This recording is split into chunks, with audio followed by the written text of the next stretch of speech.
Assalamu alaikum and a very good evening to all of you.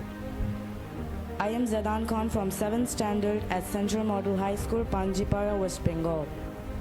Today I am deeply indebted to CMHS Salman Khan sir and to Teach India Foundation for providing us a workshop on public speaking skills, personality and communication skills.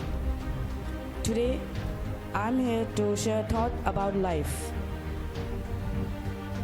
Life is reality, and life doesn't mean to just come, eat, sleep and die. You're born to do something, to achieve something.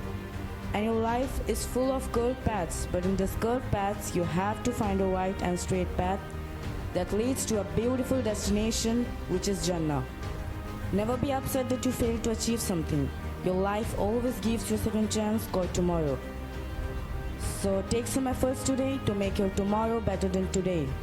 To succeed in life, you have to follow two things: ignorance and confidence.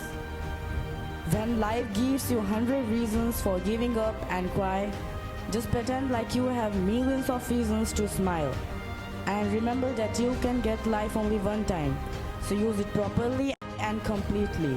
I conclude my speech, and my words are powerless to express my gratitude for you kind people that you listen to me carefully and patiently.